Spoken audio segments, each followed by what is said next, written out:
अस्सलाम वालेकुम रहमतुल्लाहि वबरकातुहू। दोस्तों, मैं फ़ाहिद मखसूसी।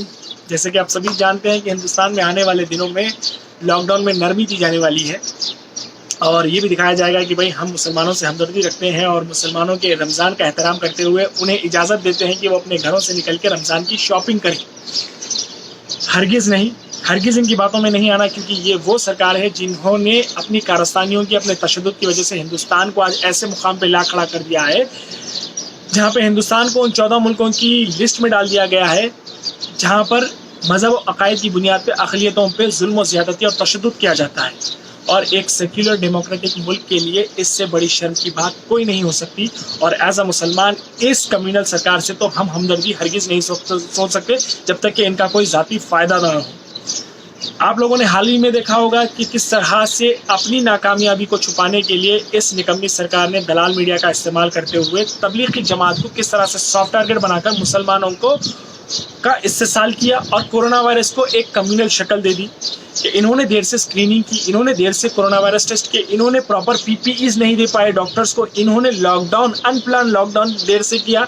और अनप्लान लॉकडाउन में किस तरह से गरीब मजदूर और रोज़ कमा के खाने वालों को क्या सहूलियत वो देने वाले हैं, इसका इनके पास कोई जवाब नहीं था। और इन जवाबों से बचने के लिए इन्होंने सारे मुद्दे को हिंदू और मुसलमान कर दिया दलाल मीडिया के इस्तेमाल से। और ये काफ़ी हद तक कामयाब रहे, क्योंकि जब भी कभी कोई मुसलमान, गरीब मुसलमान अपना रोज़गार पालने के लिए ठेला लेकर किसी कॉलोनी में जाता फ्रूट्स या तरकारी बेचने के लिए, उसका आई कार्ड पूछा जाता, उसका मज़हब पूछा जाता और उसे मार पीट कर उसे वहाँ से भगा दिया जाता। तो बहरहाल कहना ये चाहता हूँ कि दोस्तों, ये अपने साथी मकासद या मफाद के बदले बगैर ये कोई यानी नरमी देने वाले नहीं है। और इसके दो कुछ अहम वजह हो सकती है। पहला तो इनके जो बिजनेसमैन दोस्त हैं जिन्होंने रमज़ान की तैयारी में हज़ारों लाखों करोड़ का माल जो अपने गोडाउनों में ला के रखा हुआ है, ये हम मुसलमानों के जेब से पैसा निकाल के उनके जेब भरना चाहते हैं, वो माल बेचना चाहते हैं ताकि वो उन्हें चंदा दे सके। एक और दूसरी अहम बात यह है कि मेरे 98% सुनने वालों को शायद इस बात का अंदाज़ा नहीं होगा, क्योंकि दलाल मीडिया ये न्यूज़ हरगिज़ नहीं दिखाएगी। और मैं बड़ी जिम्मेदारी के साथ BBC के आर्टिकल को कोट करते हुए आप लोगों को ये बात बता रहा हूँ कि हिंदुस्तान ने चाइना से 1 million corona virus test kits खरीदे, जिसमें से तकरीबन रियासतों से ये कंप्लेंट्स आ रही हैं कि सिर्फ 5% कोरोना वायरस के टेस्ट किट्स सही काम कर रहे हैं, बाकी नहीं कर रहे हैं। यानी 95% टेस्ट किट्स सही काम नहीं कर रहे हैं, ख़राब है, जिसके नतीजे में हमें नहीं पता कि हिंदुस्तान में अब तक कितना कोरोना वायरस फैल चुका होगा। और ये सरकार कहती है कि लॉकडाउन की वजह से केसेस अभी थमे हुए हैं और अब ये लीनियंसी देंगे, ये नरमी देंगे ताकि मुसलमान अपने घरों से निकले।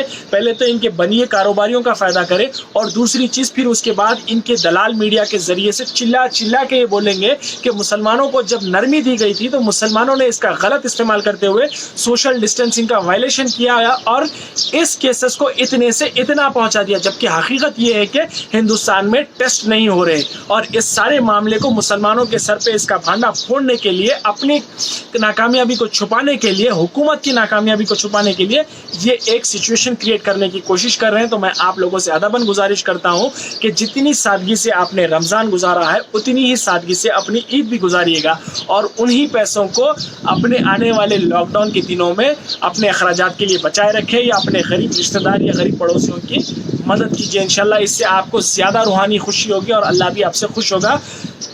याद रखिए कि ये एक पूरी साजिश के तहत आपको नरमी दी जाएगी, क्योंकि इनके 1 मिलियन में से 95% टेस्ट किट्स फेल हो रहे हैं, ख़राब निकल रहे हैं। और ये हुकूमत की नाकामयाबी और ये मुसलमानों के ऊपर लादने के लिए ये सारा खेल रचा जाएगा। जय हिंद। मेरी इस वीडियो को ज़्यादा से ज़्यादा शेयर कीजिएगा। अस्सलाम वालेकुम।